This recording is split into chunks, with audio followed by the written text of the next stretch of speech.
Hola a todos, esta es la clase 14 del curso Agua Potable, un enfoque biomédico, y se titula Medición de amonio, nitrato, nitrito, nitrógeno total, implicancias de sus concentraciones sobre la salud y fundamentación de las técnicas. A modo de introducción, necesitamos empezar conociendo qué es el nitrógeno. El nitrógeno es un gas que abunda en la atmósfera constituyendo el 78% de la misma. Existe en forma orgánica, inorgánica y en diferentes estados de oxidación. Es un componente esencial de proteínas, ácidos nucleicos y otras macromoléculas fundamentales del metabolismo. Es soluble en agua, abunda en el aire, en el suelo y en el agua, donde a través de distintos procesos se va transformando constantemente en sus distintos estados de oxidación. El conjunto de dichos procesos y esta transformación continua del nitrógeno recibe el nombre de ciclo del nitrógeno. En él intervienen gran diversidad de microorganismos. En esta diapositiva observamos una imagen que resume el ciclo del nitrógeno. Durante el proceso de fijación se incorpora el nitrógeno atmosférico en formas biológicamente utilizables. Durante el proceso de amonificación, el nitrógeno orgánico es transformado a amonio y amoníaco. Durante el proceso de nitrificación se obtienen nitritos y posteriormente nitratos. Durante la asimilación, las plantas incorporan a través de sus raíces el nitrato. Y posteriormente, durante el proceso de desnitrificación, el nitrógeno regresa a la atmósfera. Denominamos nitrógeno total a la suma del nitrógeno amoniacal y el nitrógeno orgánico. Según la Ley 11.220 de la provincia de Santa Fe, normas de calidad de agua potable y efluentes cloacales, el límite máximo establecido es de 1 miligramo por litro. La presencia de amonio y de amoníaco en el agua de consumo no tiene repercusiones inmediatas sobre la salud humana, pero estos elementos pueden ser transformados a nitrato y posteriormente a nitrito, generando a través del consumo crónico de agua, con concentraciones que superen el límite establecido, una entidad clínica llamada metahemoglobinemia. Para comenzar con la medición de nitrógeno total, vamos a llevar a cabo la técnica de Kiesdal. Consiste en un proceso de digestión, durante el cual la materia orgánica presente en la muestra de agua se descompone por acción del ácido sulfúrico, concentrado a una temperatura elevada y en presencia de otros catalizadores. Dichos catalizadores aceleran el proceso de digestión al aumentar el punto de ebullición del ácido sulfúrico. El ácido sulfúrico, junto con los catalizadores, se encuentran presentes en el reactivo de Kiesdal que utilizaremos durante el procedimiento. El objetivo es romper los enlaces de nitrógeno de la muestra. Como resultado, se obtendrán sales de amonio, dióxido de carbono y agua. Para llevar a cabo la técnica de Kiesdal vamos a necesitar de 3 instrumentos. El primero que observan en esta imagen se llama microkiesdal. Es una resistencia eléctrica con 2 tubos o calentadores donde son colocados los tubos de ensayo para que se lleve a cabo el proceso de digestión de las muestras de agua. El microkiesdal se encuentra conectado a un instrumento llamado dimmer, que observamos en la imagen del medio, el cual le proporciona corriente eléctrica al primero. Con el uso de una perilla presente en el dimmer, se regula la intensidad de dicha corriente que le es entregada a la resistencia eléctrica. Finalmente, para conocer la intensidad de la corriente eléctrica que le entrega el dimmer al microkiesdal, se utiliza otro instrumento llamado pinza amperométrica que arroja valores en unidad ampere y se ve en la imagen que se encuentra aquí abajo. Esta es una imagen donde observamos el microkiesdal encendido con los tubos de ensayo colocados y observamos acá los tubos de resistencia cómo están encendidos. Bien, para llevar a cabo la técnica de Kiesdal vamos a seguir una serie de pasos. Esta serie de pasos los vamos a seguir observando el protocolo. Como primer paso, colocar en los tubos de ensayo 10 ml de la muestra de agua y 4 ml del reactivo de Kiesdal.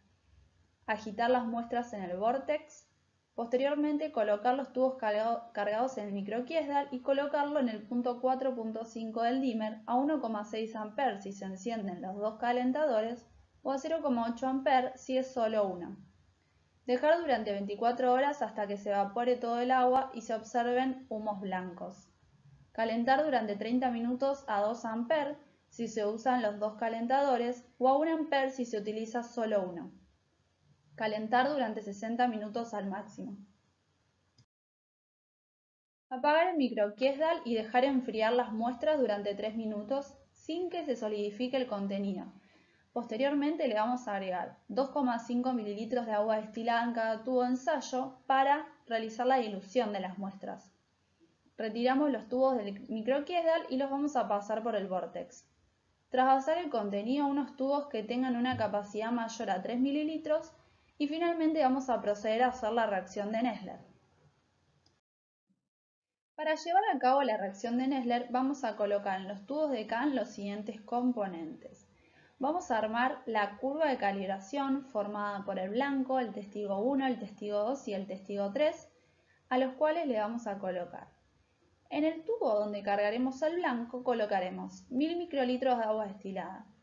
Al tubo con el testigo 1 le colocaremos 5 microlitros del stock diluido y posteriormente 995 microlitros de agua destilada.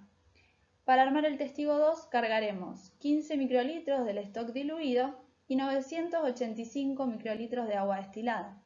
Finalmente, al testigo 3 le agregaremos 30 microlitros del stock diluido y rellenaremos con 970 microlitros de agua destilada. Vamos a cargar el QC al que le vamos a colocar 20 microlitros del mismo y 980 microlitros de agua destilada. Finalmente vamos a cargar las muestras colocándole 500 microlitros de cada una de ellas y finalmente vamos a ponerle 500 microlitros de agua destilada. A todos los tubos les vamos a colocar 40 microlitros del reactivo de Nessler. En la diapositiva anterior observamos cómo cargábamos la curva de calibración. Pero, ¿y qué es la curva de calibración? ¿Para qué nos sirve? Es un procedimiento que nos permite hallar una ecuación matemática que relaciona dos variables, una que se mide en un instrumento, la variable dependiente, y otra conocida como la concentración de patrones, variable independiente. Tiene como objetivo poder conocer el valor de una de ellas, que no la podemos medir directamente, midiendo la otra, a través de un proceso denominado interpolación. En este gráfico de la derecha podemos observar la construcción de la curva de calibración, donde en el eje X encontramos la concentración en miligramos por litro de nitrógeno de los patrones utilizados que corresponden 0,5 miligramos por litro al testigo 1, 1,5 miligramos por litro al testigo 2 y 3 miligramos por litro al testigo 3. En el eje Y observamos los valores de absorbancia para dichos testigos y el valor 0 corresponde al blanco. Se observan dos puntos correspondientes al blanco, al testigo 1, al testigo 2 y al testigo 3 porque la medición se realiza por duplicado. Entonces, podemos observar cómo queda construida la relación lineal entre ambos ejes, donde a medida que la concentración de nitrógeno aumenta, los valores de absorbancia son mayores. El reactivo de Nessler que usaremos durante la reacción contiene yoduro de potasio y cloruro mercúrico. Es alcalino y le otorga a la solución una coloración amarillo-anaranjada. Al reaccionar el reactivo con las sales de amonio presentes en las muestras, se produce un aumento del pH del medio, llevando a la generación de amoníaco. A medida de que la concentración de amoníaco aumenta en las muestras, la coloración se vuelve más amarillo-anaranjada.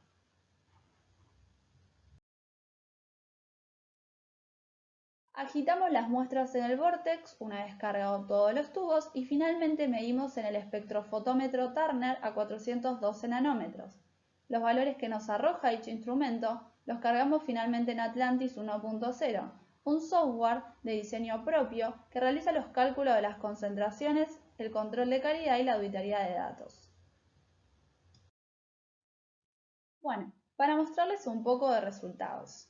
En esta imagen, denominada gráfico de cajas y bigotes, podemos observar el rango de la concentración en miligramos por litro que tienen las muestras de nitrógeno total. El rango va de 0 a 2,45 miligramos por litro. Observamos en esta línea negra la mediana, que corresponde a 0,89 miligramos por litro, y la media 0,8 miligramos por litro de nitrógeno total. Esta línea roja punteada que observamos es el límite máximo establecido por la ley de la provincia de Santa Fe. A modo de conclusión, podemos ver cómo menos del 50% de las muestras se encuentran por encima del límite máximo. Y este es un gráfico donde observamos la concentración de nitrógeno total en función de las distintas fuentes de origen de agua. Observamos que para las aguas de pozo, aproximadamente un 25% de las muestras superaron el límite máximo. Para las aguas de red, la mitad superó el límite máximo. Las aguas provenientes de ósmosis inversa y de filtro, aproximadamente entre un 30 y 35% superaron el límite máximo, mientras que para las aguas envasadas, un poco menos del 25% superó el límite máximo. El nitrato y nitrito son especies iónicas naturales que forman parte del ciclo del nitrógeno de la Tierra. Las aguas superficiales o profundas pueden tener nitratos que rara vez superan los 5 o 10 miligramos por litro. La contaminación por fertilizantes, excreta de animales, descarga de desechos cloacales o industriales pueden hacer aumentar este valor. Los nitritos también son formados biológicamente por la acción de bacterias nitrificantes que se encuentran en el suelo. Estas bacterias lo que hacen van a oxidar el amoníaco a nitrito y otro grupo lo oxida a nitrato. Con respecto a la importancia biológica, el potencial problema del nitrato es la transformación a nitrito que ocurre en nuestro organismo. Lo que sucede, se transforma la hemoglobina en metahemoglobina, causando así la metahemoglobinemia, una enfermedad que se caracteriza por la pérdida en la capacidad de transporte de oxígeno en la sangre. Los niños y bebés de corta edad pueden contraer el síndrome del bebé azul, que es una cianosis, una manifestación del color azul en la piel y mucosas debido a la falta de oxígeno en sangre. Como se pueden observar en estas imágenes, tanto la coloración azul en la punta de los dedos y en la zona del labio del bebé. También la formación de nitritos, además se pueden combinar con aminas y amidas que comúnmente derivan de los alimentos, para formar nitrosaminas, algunas de las cuales se consideran cancerígenas. La exposición a nitratos también se asocia a la disfunción de la glándula tiroidea y en casos extremos puede ocurrir la muerte. Este esquema que se ve acá es lo mismo que les dije anteriormente. Los nitritos, si se combinan con las aminas y las amidas, pueden formar las nitrosaminas, que son cancerígenas. La molécula de hemoglobina se transforma a metahemoglobina, que no es capaz de transportar oxígeno a la sangre y puede producir la muerte. Con respecto a los límites establecidos para el agua de consumo, según la Organización Mundial de la Salud y el Código Alimentario Argentino, el límite obligatorio para el nitrato es de 45 miligramos por litro y para el nitrito 0,1 miligramos por litro. Las aguas con más de 45 miligramos por litro de nitrato se aconsejan no utilizarlas para consumo. Según la ley provincial 11.220, el límite recomendado para nitrato es 25 miligramos por litro y para nitrito 0,1 miligramos por litro. Ahora vamos a continuar con el protocolo, los pasos a seguir. En primer lugar, lo que debemos hacer es localizar el protocolo con el cual vamos a trabajar. Luego vamos a controlar en el software Atlantis la cantidad de muestras sin medir. Vamos a buscar esas muestras de agua en la heladera y también en la heladera vamos a buscar el kit de reactivos, que siempre se recomienda antes y después de medir controlar el volumen de las soluciones. Vamos a preparar y controlar el material a utilizar Tenemos un cuaderno que hacemos un registro de datos y armamos lo que es la estación de trabajo o la mesada. En esta imagen se pueden observar los materiales que necesitamos para trabajar. Los tubos con tapa azul son los tubos donde tenemos las muestras de agua que vamos a analizar. Al lado están las gradillas con los tubos de vidrios, esos se llaman tubos CAN. Tenemos los reactivos que necesitamos, las micropipetas y el cuaderno en el cual hacemos el registro de datos. Otro material muy importante que nosotros utilizamos a la hora de estar en un laboratorio es el material de bioseguridad, que son los guantes, el guardapolvo, los lentes y, como se puede observar en la imagen de abajo, es una campana en la cual nosotros trabajamos, ya que utilizamos reactivos volátiles y corrosivos. Con respecto al fundamento de la técnica, en esta determinación se mide el nitrito y el nitrato. En cada muestra se mide el contenido de nitrito con los reactivos de Gries 1 y Gries 2. A otro volumen de la misma muestra se adiciona sulfato de hidracina que reduce el nitrato a nitrito. Luego, en esta misma muestra se va a determinar el nitrito con los reactivos que ya mencioné. Y la concentración de nitrato se va a obtener por diferencia entre la segunda y la primera medición. Esto último lo realiza el software. Ahora pasamos a la determinación. Lo primero que hacemos es rotulamos los tubos CAN por duplicado y armamos la curva de calibración. Esta curva de calibración consta del blanco, del testigo 1, testigo 2, testigo 3 y el QC. El QC sería el control de calidad. A la curva de calibración, lo primero que vamos a agregarle es un reactivo que se llama solución de trabajo. Al testigo 1 le vamos a agregar 50 microlitros de solución de trabajo. Al testigo 2 vamos a agregarle 200 microlitros de solución de trabajo. Al testigo 3 vamos a agregarle 400 microlitros de solución de trabajo. Y al QC vamos a agregarle un reactivo que se llama control de calidad. Y le agregamos 400 microlitros de ese reactivo. También tenemos que armar las muestras para medir. En este caso vamos a rotular dos tubos de nitrito que lo vamos a identificar como 1 y 1', y dos tubos de nitrato como 1 círculo y 1 círculo prima. En este caso nos van a quedar 4 tubos por muestra, 2 de nitrito y 2 de nitrato. En los tubos de nitrito vamos a colocar 1300 microlitros de muestra de agua y a los tubos de nitrato vamos a agregarle 200 microlitros de muestra de agua. También a todos los tubos, tanto a la curva de calibración que ya mencioné y a las muestras, vamos a agregarle 400 microlitros de Gries 1 y 400 microlitros de Gries 2. Recordamos que el nitrato lo reducíamos a nitrito, por eso agregamos 100 microlitros de solución buffer y 40 microlitros de solución reductora. Ahora vamos a llevar, según corresponda, al volumen final con agua destilada, por eso al nitrato le vamos a agregar 1300 microlitros de agua destilada.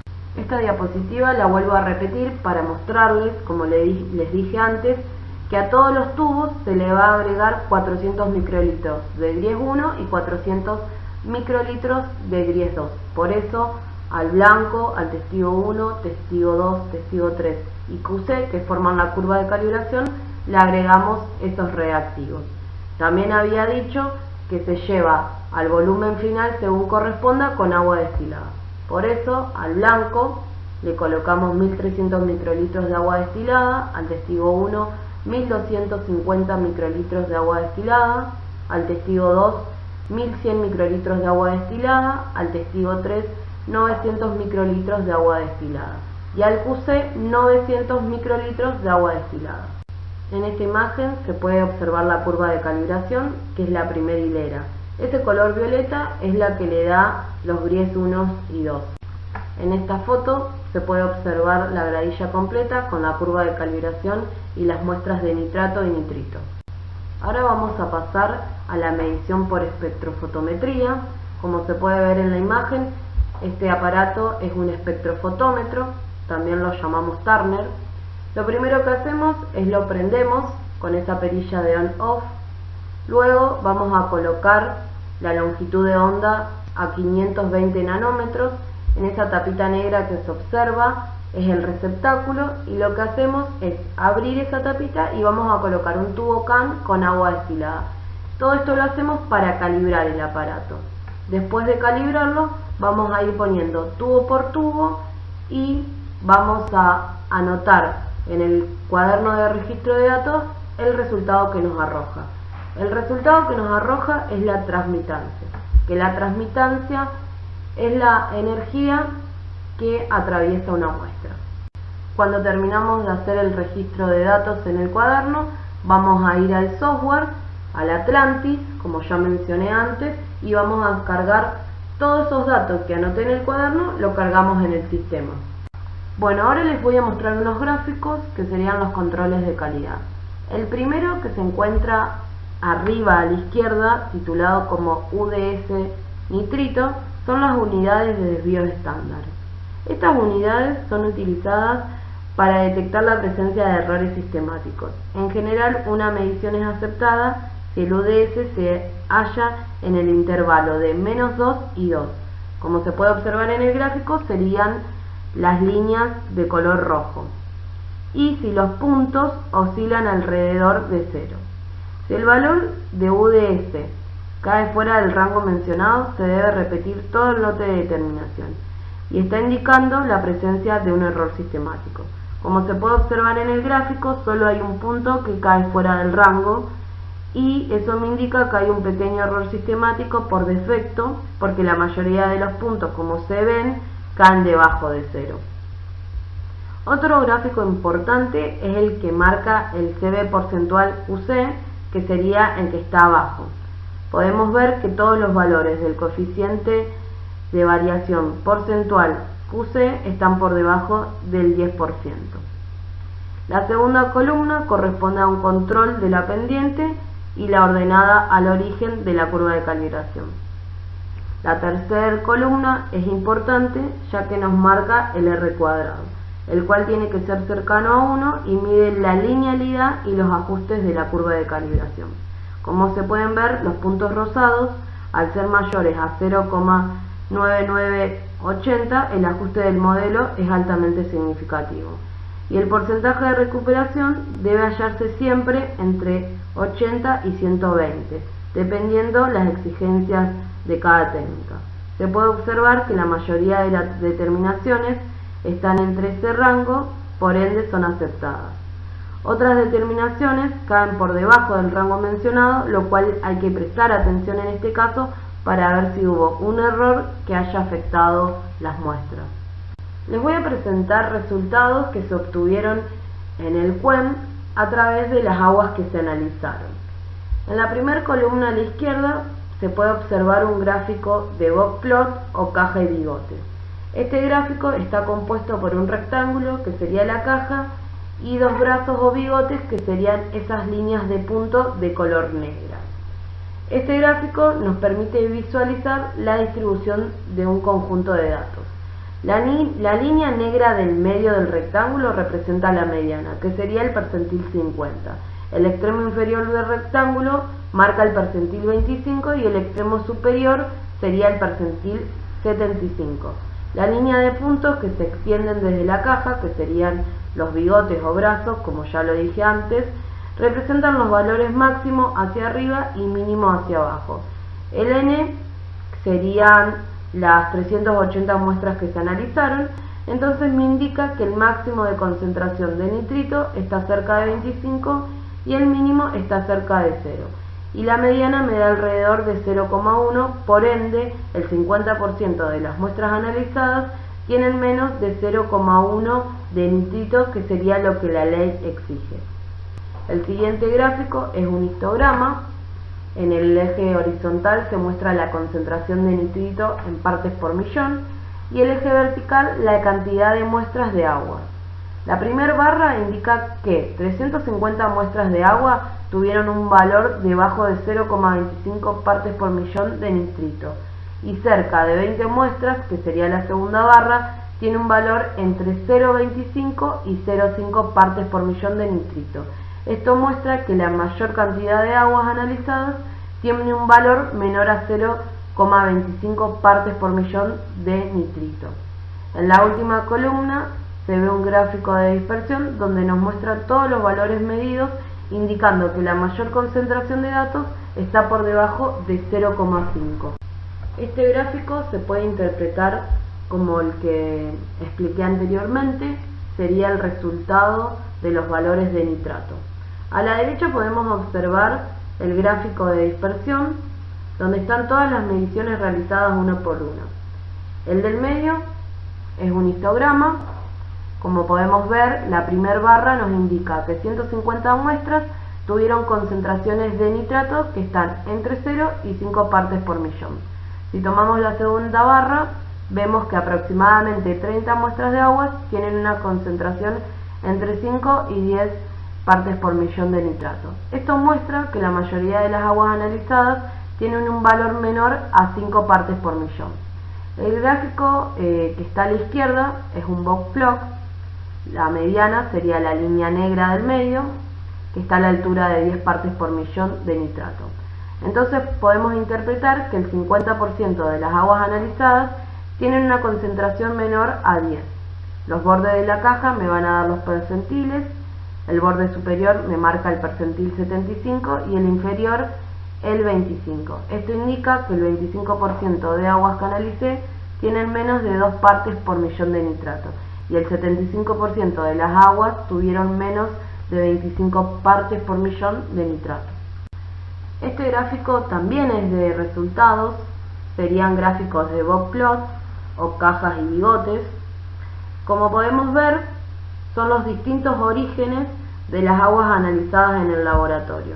La línea roja lo que nos marca es el límite obligatorio del nitrato, que es de 45 partes por millón.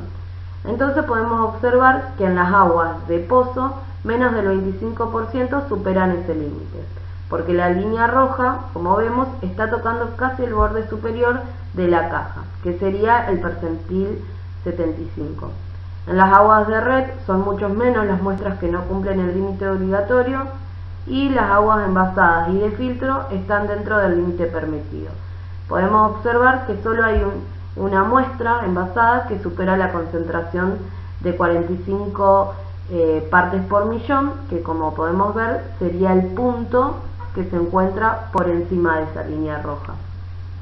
En este último gráfico también les voy a mostrar resultados de aguas que fueron analizadas en el CUEM. En este caso sería la concentración de nitrito. Como ya dije, estos gráficos son de box plot o cajas y bigotes. Aquí sucede lo mismo que expliqué en el gráfico anterior.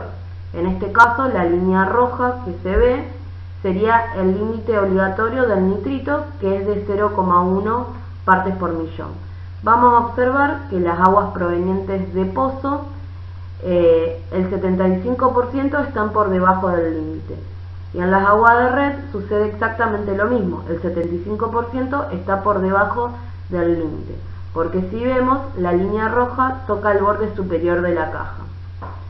Bueno, en las aguas envasadas y de filtro podemos observar que algunas están por encima del límite obligatorio, es decir, si vemos en las muestras de filtro hay 3 que están representadas con los círculos que tienen más nitrito que el recomendado, y en el caso de las envasadas, 2 muestras que se observan en los círculos también reflejan lo mismo. Incluso si vemos en las muestras envasadas, vemos que uno de los círculos está en el valor 1. Eso quiere decir que tiene 10 veces más que el límite permitido. Por último, tenemos que hacer la limpieza del material de trabajo. Esto consta del lavado, enjuague y secado. El lavado se hace con cepillo y detergente no iónico. El enjuague sí o sí 10 veces con agua de canilla y 10 veces con agua destilada. Por último, el secado, lo que hacemos es colocar todo el material en la canastilla que se ve en la foto para que se escurra y lo vamos a llevar a la estufa para que se seque. Lo único que no colocamos en la estufa son los instrumentos volumétricos. En esta parte de la clase vamos a hablar acerca de la determinación de amonio en aguas de consumo humano. El amonio es un ion que se va a formar en la Tierra como resultado de un proceso que se llama amonificación. En este proceso, las sustancias nitrogenadas residuales que se encuentran en los suelos, ya sean proteína, urea, purinas, entre otras, van a ser degradadas y parte de estas van a ser fijadas al suelo mediante bacterias fijadoras de nitrógeno y los descomponedores. En este proceso se va a dar como resultado amoníaco, que va a estar en forma de gas y se va a ascender por la atmósfera, y amonio, que es soluble en agua. Y debido a esta propiedad, no va a ser raro encontrarlo en aguas de consumo y en aguas subterráneas particularmente. Su ingesta no posee efectos dañinos conocidos sobre la salud humana, pero lo que es importante decir es que a concentraciones elevadas vamos a encontrar que se va a afectar la calidad del agua. ¿Por qué? Porque va a haber presencia de algas microscópicas que van a traer aparejado la formación de un color verdoso y también van a aparecer sabores desagradables debido a diferentes procesos metabólicos.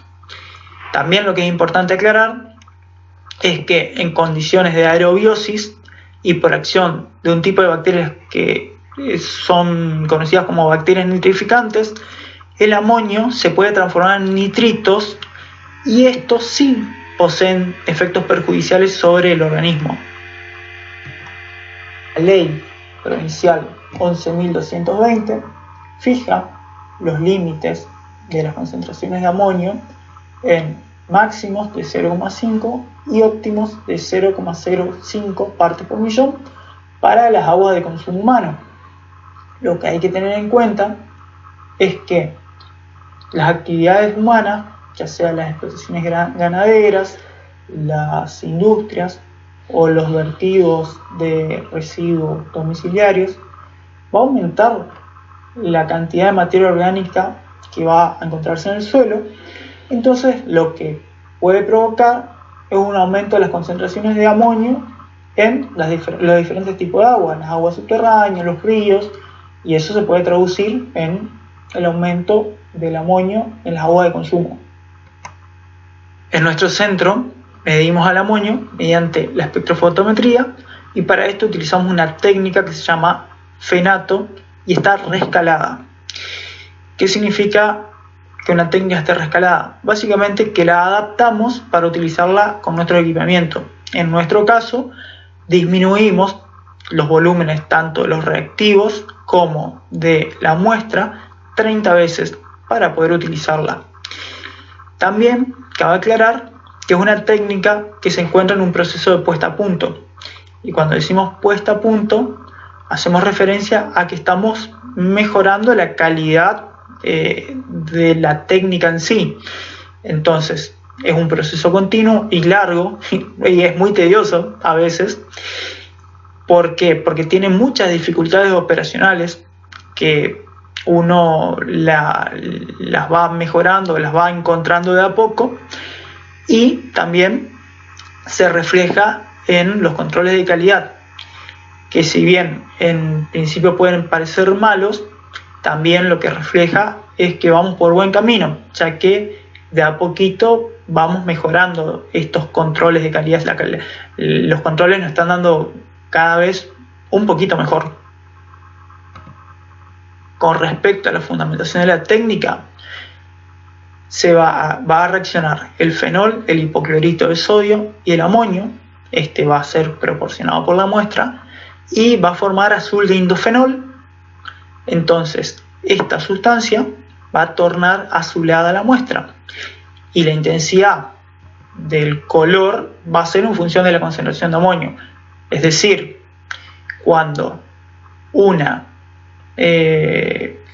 muestra tiene más amonio va a generar un color más intenso y cuando tenga menos va a ser prácticamente transparente. Además, se va a utilizar citrato alcalino, que es el encargado de eliminar las interferencias del calcio y el magnesio que puedan tener sobre la reacción. También va a aportar alcalinidad al medio para que se genere la reacción, y nitroprusiato de sodio, que va a potenciar la reacción, es decir, va a aumentar la sensibilidad sobre el amonio. Esto es importante porque nuestra técnica tiene, la ley fija límites muy pequeños de amonio, entonces para hallar esos valores tenemos que tener una técnica de como una muy buena sensibilidad.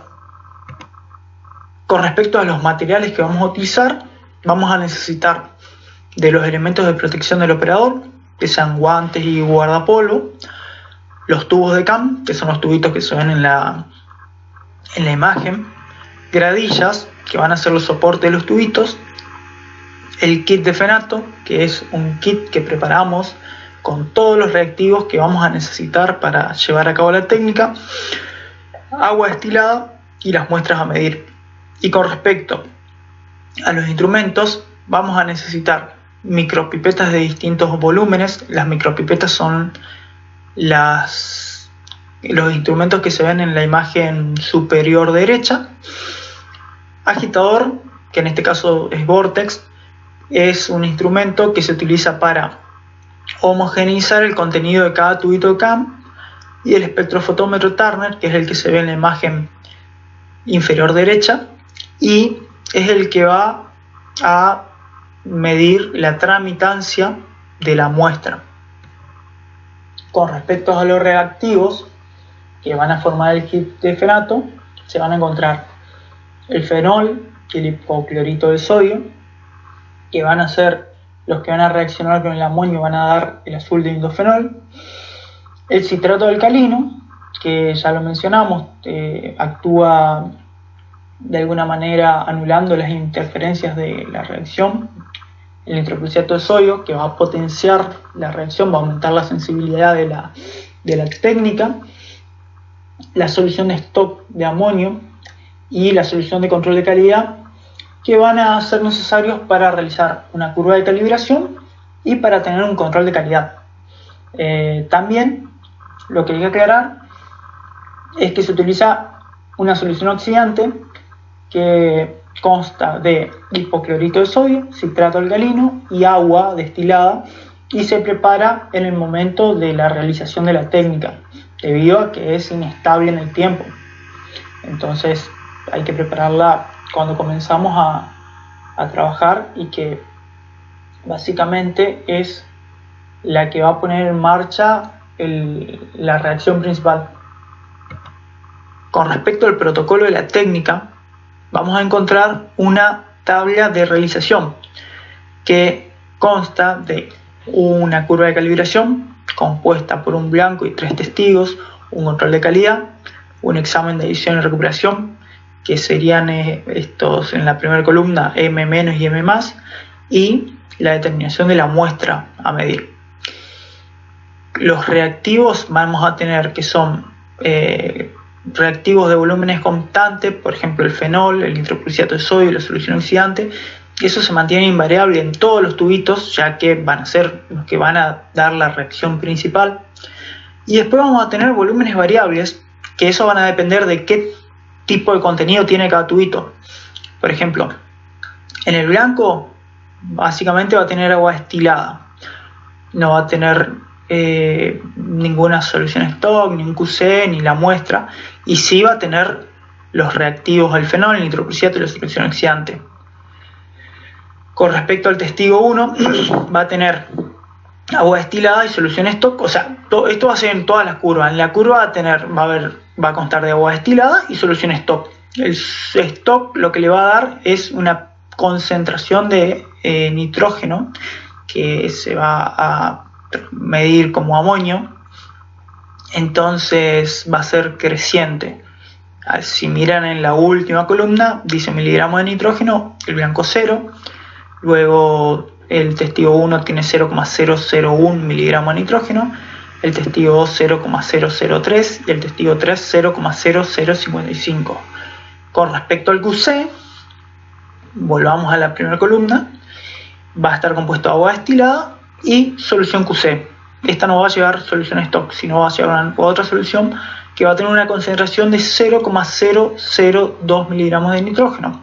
Y con respecto al examen de adición y recuperación, va a poseer muestra, que va a ser una sola muestra, el examen se va a hacer sobre una sola muestra, y en una vamos a diluir con 10 microlitros de agua destilada, y en la otra vamos a aumentar la concentración de nitrógeno con la solución stock, la misma que utilizamos para realizar la curva.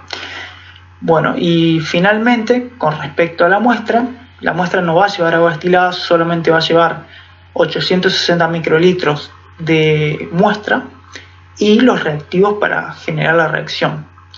Y bueno, los miligramos de nitrógeno no los conocemos, justamente lo que queremos averiguar. Cabe mencionar que cada determinación se hace por duplicado. Y con respecto a la técnica, básicamente se resume en esta diapositiva. Lo primero que hacemos es cargar los volúmenes, como se indicaba en la tabla anterior, de la curva, las muestras, el QC y la recuperación. Luego, terminado este proceso, vamos a homogeneizar el contenido de cada uno de los tubitos pasándolo por un agitador, el vortex, y lo dejamos en reposo y en la oscuridad por lo menos 30 minutos para que se genere la reacción y el color. Ahí vamos a notar que algunos tubos se van a tornar azulados, otros un poquito menos, otros van a quedar totalmente transparentes, dependiendo de si la reacción se dio por el contenido de amonio.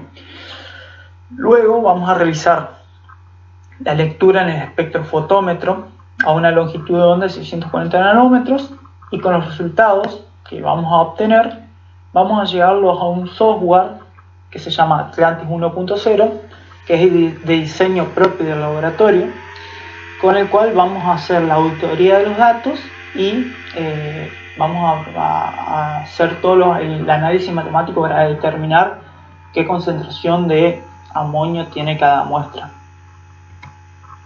Bueno, en esta diapositiva lo que vamos a ver son los controles de calidad que nos arroja el software respecto a nuestra técnica.